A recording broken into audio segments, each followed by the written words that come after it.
Welcome to the SBI Podcast, offering CEOs, sales and marketing leaders ideas to make the number.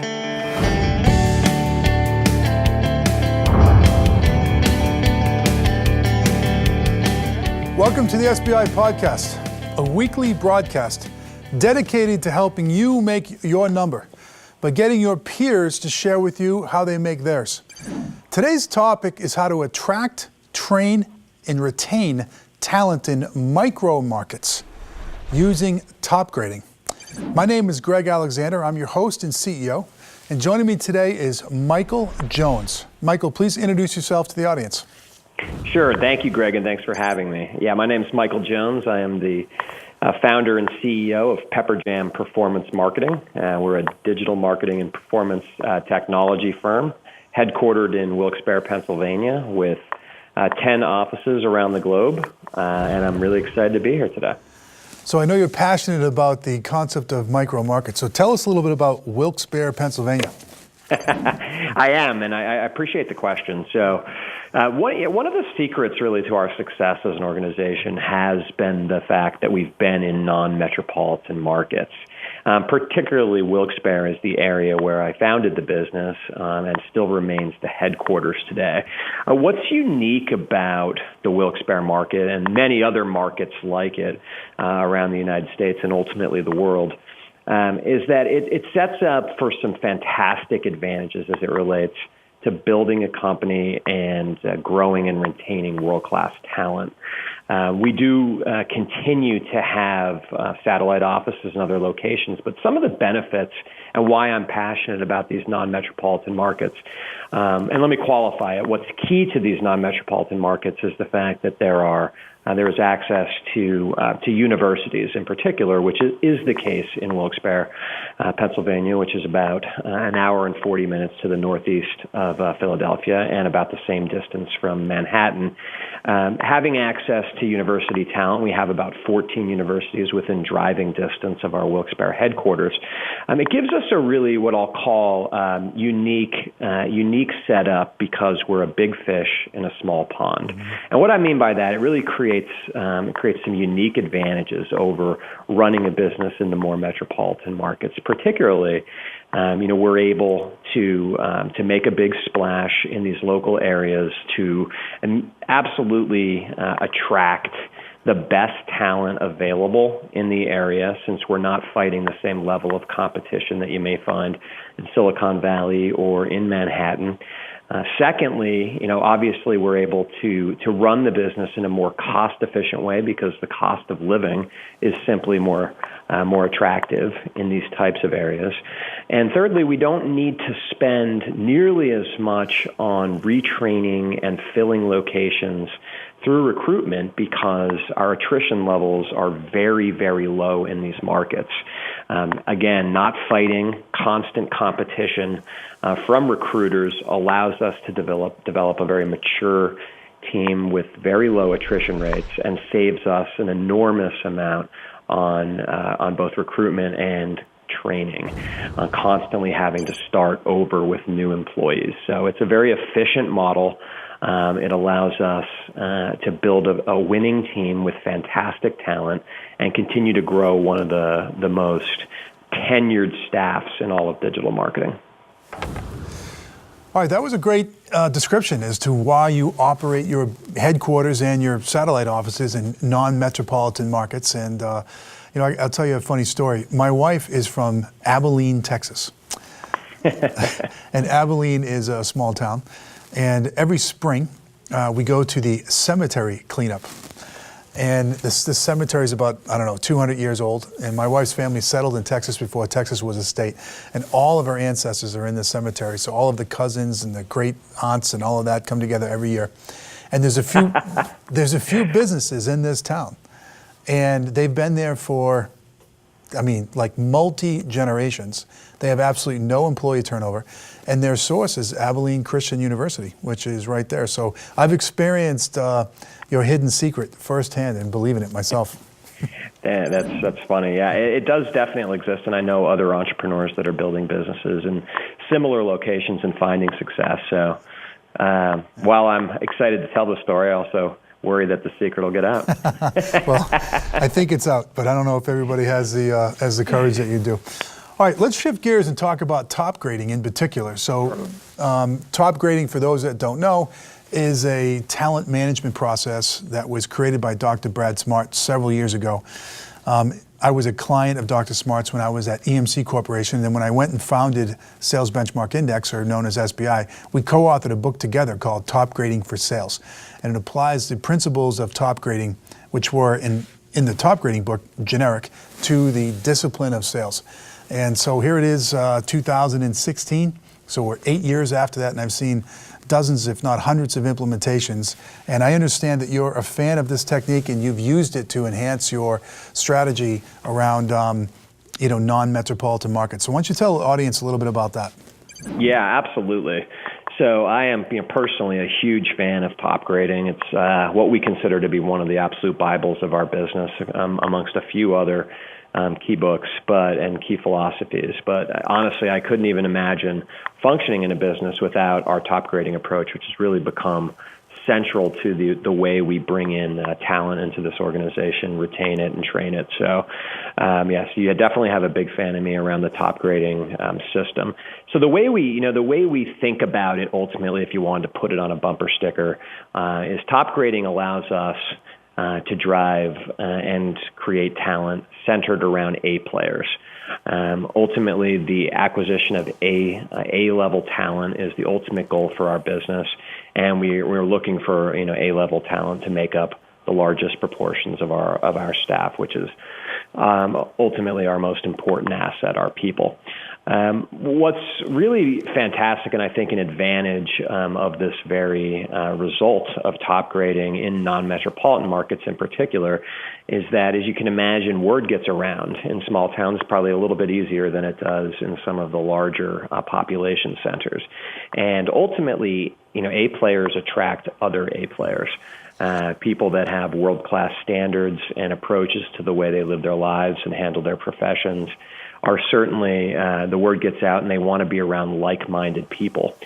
So as I mentioned as we started here, I think one of the unique things about being sort of a big fish in a small pond, the way we are in the Wilkes-Barre area, is that the pool of applicants, as you can imagine, that we start with really represent the best and the brightest of the local universities, for instance. I think over 20% of our staff right now was either a valedictorian or in the top 10 individuals of the local university classes. So you can imagine we get some amazing resumes. When people are looking for dynamic career opportunities, and you are one of sort of the shining stars of a given area, you can imagine that the amount of A-level talent that arrives through resume in our HR division is very significant. The word gets around, and again, those people want to work with other A players. And ultimately, the way we incorporate top grading is so often, so much of it comes down to the way we screen new talent coming into the organization. And when you're starting with a pool that is highly filled with A talent, you can imagine that the end result is a really fantastic workforce in general. I often hear similar stories, and starting with the pool of A talent is certainly key, and using the top grading process to make sure that you're only selecting A players is essential. What I found interesting about this story that you've told me so far, and I'd like you to expand upon if possible, is you're bringing in these students that have recently graduated, that have excelled in academics, and then you're putting them into your business environment. So great raw material, but maybe not a lot of experience. So this tells me you've got a world-class training program. So tell me a little bit about that. Yeah, absolutely. Training is unquestioningly one of the core tenets of how we develop talent in this organization. And what I'm most proud of, and I think is kind of the most compelling part of our entire training regimen, is the way we handle our intern program. I think I'd like to call that out. Our intern program, about 45% of our current staff across the entire global organization, and it's over 60% in the Wilkes-Barre market, went through our internship program. We're involved in internet marketing technology and advertising, and I don't need to tell you, but they don't really teach this stuff in school. They're starting to do more and more with it, but it's really an expertise that's learned on the job. So we have very tight relationships with our local university partners. We're bringing in, and we apply what I'll call sort of a top grading light approach to the entire intern recruitment process. So we don't quite go the full distance the way we do with full-time employees, but we do try to bring in a fantastic group of A-level interns as well. And we usually have them for their full senior years where they're learning on the job at a very cost-efficient way to do what we do as a business, and again, to take what you called raw material and make it much more, a much stronger type of candidate once they graduate. Most of those individuals have a world-class experience when they run through the internship program, and as you can imagine, most of those individuals do become full-time employees once they graduate. So that is, I would say, the most important way in which we're using top grading right now to continue to drive world-class talent and A players into our organization. Now, what would you say to the CEO? That's a phenomenal story. The 45% number is incredible. What would you say to a CEO? I'm going to take these brilliant kids off the college campus, put them in an intern program, make them a job offer, train them like crazy. I'm in the internet business like you are, and these CEOs would say they're just going to leave me and, I don't know, go to Google or whatever. So how do you hold on to people? How do you retain this talent? Yeah, absolutely. So, and I think this question sort of ties things together because retaining our talent is definitely a lot easier when you're, again, a big fish in a small pond.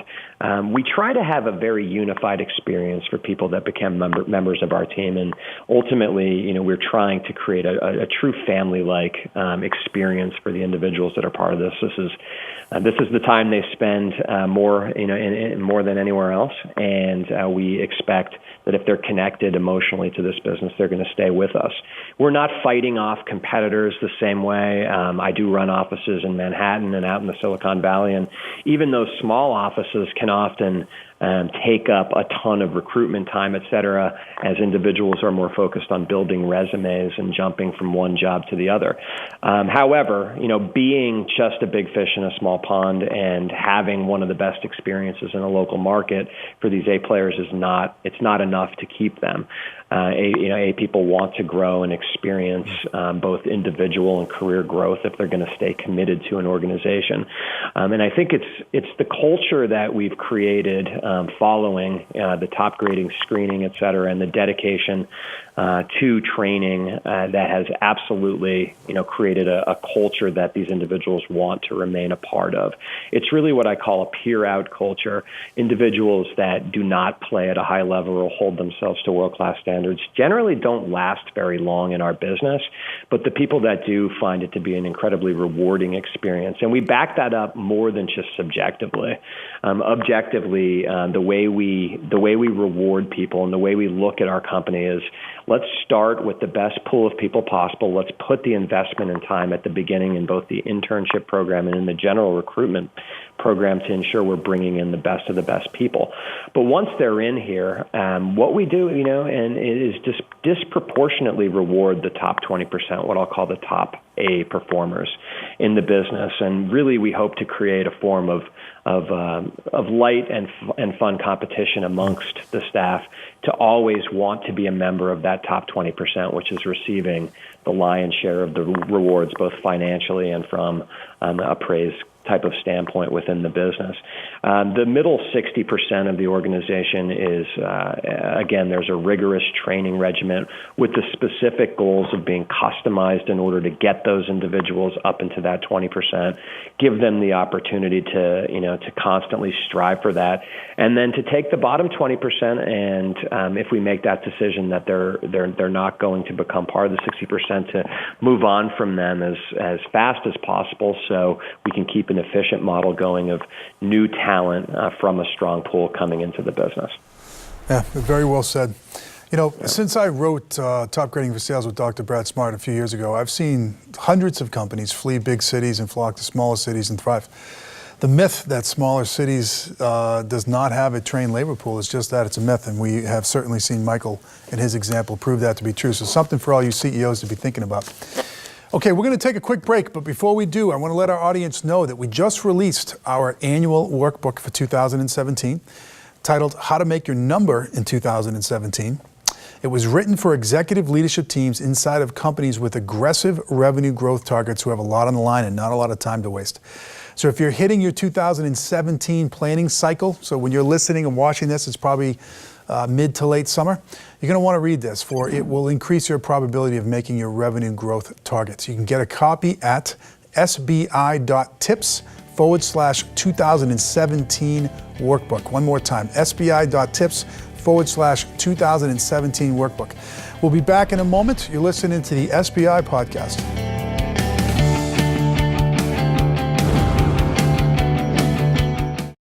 You are watching SBI TV. This is a monthly web TV show featuring guests just like you, executives trying to grow their revenues. Each month, you can peek behind the scenes and watch your peers discuss their strategies for how they make their numbers. You are not going to want to miss this.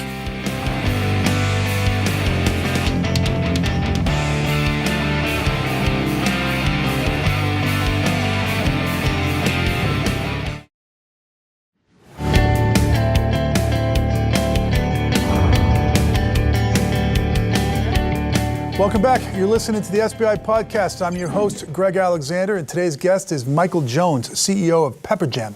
Today's topic is attracting, training, and retaining talent in non-metropolitan markets.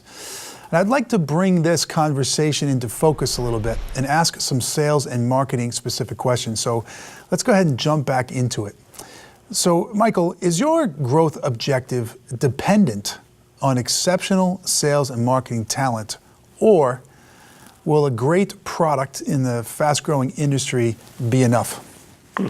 That's a great question, and it's something that we actually discuss quite a bit here at Pepperjam.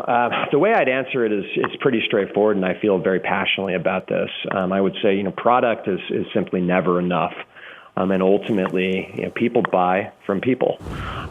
We do not value our products nearly at the level that we value our people. Again, it is our most important asset.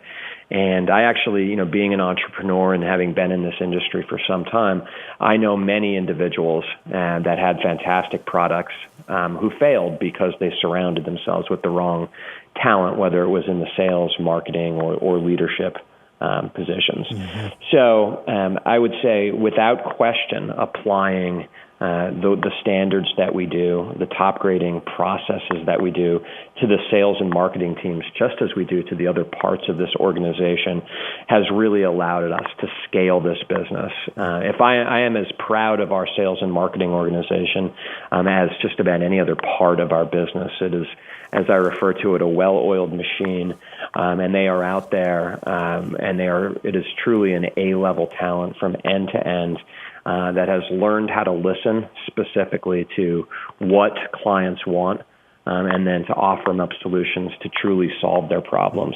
And that's a skill that comes from being trained, from being the right type of talent, and someone that understands sort of the human experience to selling. Ultimately, we have world-class products, and we continue to develop those. But without the right sales and marketing talent, I do not believe we could be successful. Yeah, okay, very good. All right, let me move on to my next question here. So does the career stage of your sales and marketing leaders match the life cycle stage of your industry, your company, and your product? Yeah, absolutely. And this is one area where I would quickly bring up again the tenure of our staff. The tenure of our staff, including our sales staff, is over 5 years at this business, and I would say that is, at least in my experience, unheard of in the digital marketing and technology space, where so many opportunities result in people jumping, from job to job. So I would say that, without question, the current setup of our team, their tenure, their experience, and their professionalism definitely matches the life cycle of the current digital marketing and technology industry that we are in. It is a mature market at this place, so having people with experience and tenure is definitely key to being successful. It's a hyper competitive marketplace that we're working in. However, we're also constantly reevaluating the team, and in fact, we just recently undertook a new sales and marketing sort of reorganization. Even though we're successful and achieving the results that we're looking for, we're constantly looking to fine tune that organization to ensure that we are keeping pace with this hyper evolving market and ensuring that the life cycle of our sales and marketing team is connected closely to the industry that we're working within. Yeah. So our listeners might be wondering why I asked that question. So let me just explain a little bit. So life cycles. So you have a life cycle of an industry, a product, a company, and you have the career life cycles of your employees.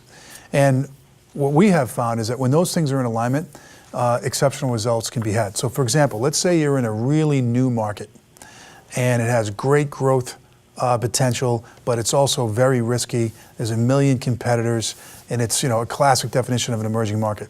So there you want people in your sales and marketing organization that are positioned correctly against that.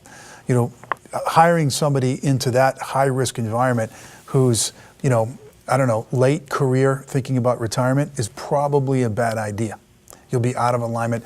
Their skill set may not be lined up with what you need at that point. And the same can be said vice versa. So a little quick exercise for the audience. Take out a piece of paper and draw your classic life cycle bell curves. Do one for your industry, one for your company, one for your product. Do one for your sales leader, so the head of sales, and one for your marketing leader, and see if they're in alignment. If not, think about getting them into alignment. Really quick exercise that you can do that might be helpful. All right, let me move on to my next question, which is regarding labor expense. So you mentioned that one of the reasons why you're in these non-metropolitan markets is that the cost of living is lower, so your employees can have a higher quality of life, and it also might positively contribute to the profit stream of the company. So is the labor expense allocated to sales and marketing leadership generating an acceptable return? Yeah, it absolutely is. I mean, the key here is, of course, profitable growth. And as I mentioned earlier, while we have been very satisfied with our growth as an organization and the results of our sales and marketing organization, we constantly reevaluate that part of the business to ensure that profitable growth is occurring. Just recently, we completed a full redesign of our sales and marketing organization, including our compensation structures and the way our sales and marketing teams work together, and really to align it with the performance conditions of the market we're working in to obviously ensure that profitable growth is happening. So yes, right now that is, but I think what is critical here, and it's certainly not isolated to sales and marketing, is our commitment to optics. The optics of our organization is really sacrosanct, and we apply a lens to each part of the organization to ensure that we have the necessary business optics to make intelligent decisions about where our business is going next. That is certainly how we handle the sales and marketing divisions as well. So I think the flexibility connected to world-class optics gives you an opportunity to ensure profitable growth, and that is certainly the commitment we have here at Pepperjam. Okay, very good. My next question is really a two-part question, so I'm going to combine two questions into one. And I'm asking you this because your job and what you're after is profitable growth. And in the space that you're in, sales and marketing expense is a big expense. And we come at this very much from a sales and marketing perspective. So two-part question for you. So could revenue growth accelerate if more investment was made in sales and marketing leadership? And then the inverse of that, could you keep your current revenue growth at the same level at a lower investment level? Yeah, that's an interesting question, right? And I think that's that's a topic that most CEOs deal with on a monthly, weekly basis. Is, are we spending enough or are we spending too much? Yep. And certainly sales is one area where you need to continually reevaluate that. I think I mentioned in the last question here, it does tie specifically into the flexibility I believe you need to have as an organization and the lack of complacency. And it does also tie specifically into business optics. We do, we take it very seriously and constantly reevaluate those numbers through optics to make decisions around whether or not we're spending too much or too little. We do believe that, yes, right now we can continue to invest more and potentially grow in this market at an even higher pace. But right now we are very focused on the processes of our organization to ensure that the quality is there. Once we feel like we're operating, especially following this new redesign, we will most likely invest in additional marketing and sales talent to continue to accelerate that, certainly until we see or hit a point of diminishing returns. But right now we do believe that, yes, there is the potential for additional growth by applying the correct lens to the investment to be made. On the flip side, whether or not this growth could be maintained if we applied a lower investment level in sales and marketing, I would answer that by saying possibly. But we don't know. Following this redesign, we kind of re-engineered the way we apply optics to our sales and marketing division. But we would say right now we don't think so. Right now we're in the post-remodeling of our sales and marketing organization, and we are modeling really against the efficient investment frontier. And we feel like we've got it right, and we're growing and applying the right resources to the opportunity. However, if we're not the type of company that would shy away from reducing the sales and marketing investments if we thought we were at that point of diminishing return. Yeah.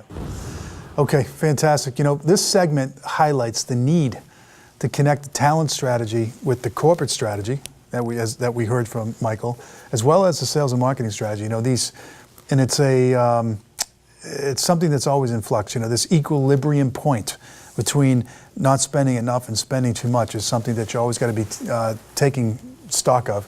And to use Michael's language, have optics into. Sales and marketing labor cost is the largest expense in sales and marketing budgets.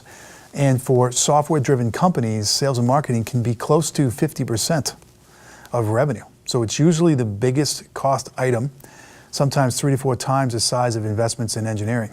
So you really have to get this right and to deliver a return just as any investment would.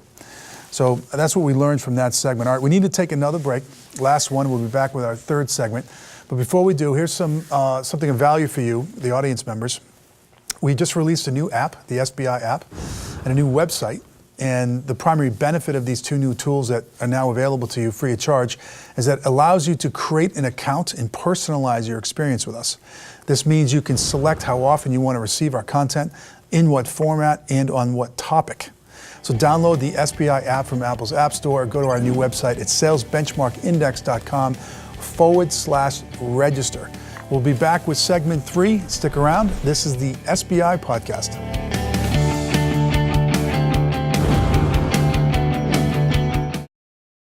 Do you have too many things to do and not enough time to do them? Is finding time to learn best practices almost impossible? The SBI Podcast is your solution. Turn time spent exercising, commuting, and traveling into productive learning time with a subscription to the SBI Podcast. SBI Podcast listeners get unique insight into real-world sales and marketing issues through interviews with your industry peers every week. Find us on iTunes by searching for Sales Benchmark Index Podcast and subscribe today.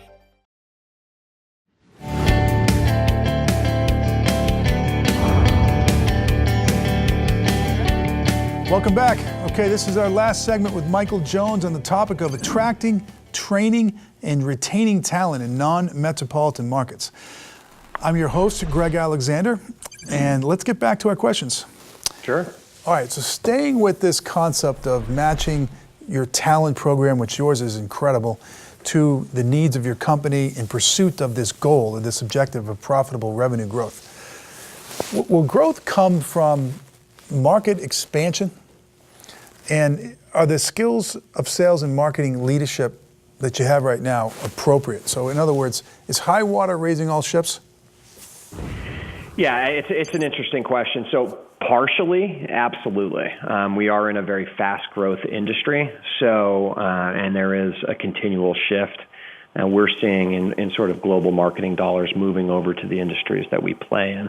So partially, we've got some ripe green fields to play in, and there's no doubt about that. But so much of our industry is entrenched in fierce competition and competitors that have also built strong relationships over time. So in order to hit the growth goals that we have as an organization, we need to take quite a bit of business from our competition. Simply stated, that is not going to happen without the right people and specifically the right leadership. You know, a quote that I've always loved, and it's something that we live by here at Pepper Jam, is that the limitations on any business can be found within the psychology of the leaders of that business. And we apply that very specifically when we either accelerate the careers of individuals here and ultimately give them a position on our leadership team, or whether we're recruiting from outside the organization, trying to find someone to fill one of our senior leadership team members. That is applied with great specificity to our sales and marketing leadership, which is ultimately the driving force of our growth as a business. So I would say partially there is a all boats receiving some of that rising tide situation, but the skill set becomes so very, very important for us as an organization. And yes, you know, we have that because we put so much time up front to determining that we have the absolute right talent to be able to go out there and fight against fierce competitors to acquire business that's been with some of our competitors for years and years. So my first question in this segment was about market expansion. My second question was going to be about share gain, and you just did an excellent job of answering that. And what I hope the audience took from those first two questions is that if you're in a market where it's high water raising all ships, so market expansion is going to result in growth, there's a certain type of talent that you need in marketing and sales to be successful at that stage of your company life cycle. And that talent is very, very different than when your market starts to mature, and growth is going to come from share gain. So you win when somebody else loses. And that's a very different type of sales and marketing leader. I love this phrase about the psychology of your leaders. And if you just think about psychology there's a psychology of somebody who's appropriate for market expansion stage, and there's a psychology that's appropriate for a share gain stage. I mean, share gain stage, you might want a super competitive, classic charge through a wall type of sales force, and I'm generalizing here, of course. And when the market is developing, you might need more of an evangelist, somebody that goes out there and not only talks about your company and your products, but also discusses, the category that you're in. Very, very different. So audience members, take away from this that ask yourself, where is your company in your industry on its life cycle, expansion or share gain, and match your sales and marketing talent appropriately. All right, let me move on to my third question here. So is the sales and marketing leadership measured and rewarded on increasing the valuation of the company? For example, growing free cash flow, expanding the multiple, et cetera? Or in your company, are they rewarded for things other than that? Yeah, that's a fantastic question. I think it's a really interesting one as well, and it does tie into the quote that I mentioned at the beginning about the psychology of the leadership. One of the areas specifically that we do invest in, I think, that makes us a bit different than some other companies out there in our space, is that we look for our leadership to be well versed not only in the industry we're working within, but also in sort of business 101. Yes, we certainly incentivize individuals, especially in leadership positions, to be sort of holistic or global owners of the business, understanding how different divisions play together and ultimately how their division impacts not just the individuals working within it, but the global the global talent force and the entire business. So understanding, so yes, the answer, that's a long-winded answer to yes, we do incentivize individuals to not only succeed and produce results in improving the business in things like growing free cash flow and expanding the ultimate value or multiple of the organization, but also in understanding and spending the time to train themselves on being a true business professional, not just a professional in the specific market that we're working within. Yeah, it is a great answer, and I'm glad to hear that you guys are doing this because I wish more companies would. You know, the way that they incent and reward and recognize sales and marketing talent, very often it's incomplete. At the end of the day, this is the revenue engine of your company, and they should be focused on doing right by your customers, doing right by your employees, doing right by your shareholders, which includes increasing free cash flow, expanding the multiple, so on and so on. And that does require a level of business acumen that sometimes is missing in sales and marketing leaders, right? And it's their job to manage their own career. So they have to go learn that, and hopefully they work in an environment like yours that encourages that. All right, this takes me to my last question, and it's maybe a difficult one to answer, but since we're having this robust conversation on how you, the CEO of this company, thinks about talent, specifically in your unique use case in these non-metropolitan markets, I've got to ask it. So I hope you're okay with me asking it. If not, just tell me and we'll move on. So the last question is, how does your sales and marketing talent compare to the following things? Your competitors, the industry standards, if there are those, and most importantly, and the one that I spend my time on because I find it fascinating, is cross-industry best-in-class. Wow, you said that's a tough question. I think that's the easiest question you've given me today. Okay. Of course, our sales and marketing talent is the best in the industry. What else would I say? But no, I'm being facetious, sort of. The truth is, I think in order to answer that question, you need to look at results. It's easy for me to be subjective and go out there and tell you that I've got the best sales and marketing teams in the industry, or even looking across industries.